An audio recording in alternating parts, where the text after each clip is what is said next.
নানান ডিজাইন আর স্বাদে এখানে তৈরি করা হয়েছে মুঘল ঘরানার মিষ্টি, যা আধুনিক যুগে এসেও আপনি চাইলেই যে কোনো সময় এটার টেস্ট কিন্তু নিতে পারছেন। দর্শক, বলছি হেরিটেজ সুইটসের কথা, যেটা বসুন্ধরার রেসিডেন্সিয়াল এরিয়ায় অবস্থিত।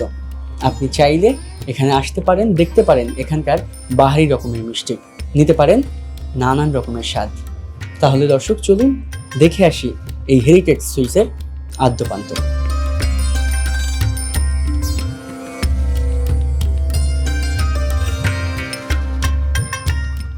আমাদের হেরিটেজ সুইটসে প্রায় 30টিরও বেশি ধরনের আইটেম রয়েছে এবং আমাদের প্রত্যেকটা মিষ্টি হচ্ছে মোগল ঘরানার রেসিপিতে তৈরি।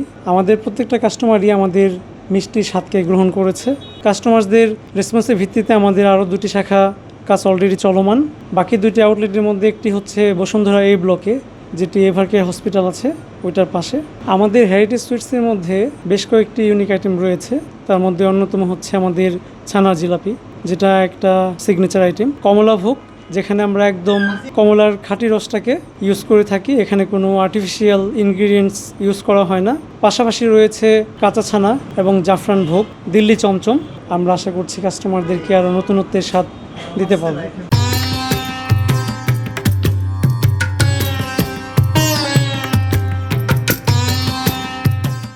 ডিফারেন্ট আইটেম আছে, মানে এখান থেকে আপনি বেছে নিতে পারবেন যে আপনার যদি কোনো কিছু লাগে ইউনিক, অন্যান্য থেকে ইউনিক আছে। ওনাদের কালেকশন খুবই ভালো।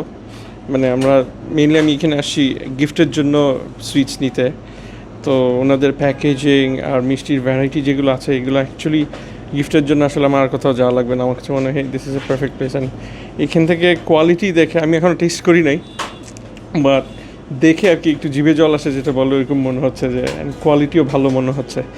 তো আই এম রিয়েলি হোপফুল যে যেরকম দেখতে সেরকম খেতে হবে মিষ্টিগুলো। যেমন এই যে চকলেট পেস্ট্রি যেটা দেখছি, এটা আমি কয়েকবারই ঘুরে আসছি এটা দেখার জন্য, বিকজ এটা ভেরি ইউনিক। অন্য রেগুলার মিষ্টিগুলোও আছে, বাট ইউনিক বেশ কয়েকটা আইটেমও আছে, অ্যান্ড প্রেজেন্টেশনগুলো খুব সুন্দর। হ্যাঁ, আপনি দই টেস্ট করছেন, কেমন লাগছে এখানকার? দুটো ভালো নতুন ওয়ে জিনিসটা প্রেজেন্ট করা, ক্লিনলিনেস ভালো, ডেকোরেটিভ সুন্দর করে সাজিয়ে রেখেছে, তারপর হাইজেনিক একটা ব্যাপার এখানে মেনটেন করেছে।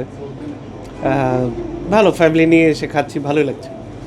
আর যেহেতু ভ্যারিয়েশন অনেক, একটা থেকে আরেকটা দেখে টেস্ট না হলে আরেকটা টেস্ট করা যাচ্ছে। যেমন দইটা খেলাম আমি, আমার ওয়াইফ খাচ্ছে অন্য খাবার, তো দিন শেষে যে ফ্যামিলিতে বসে জিজ্ঞাসা করো তোমারটা কেমন ছিল আর আমার দইটা কেমন ছিল, এটা একটা এক্সপিরিয়েন্স। নেক্সট ডে আসলে আবার দেখা যায় নতুন একটা জিনিস ট্রাই করে।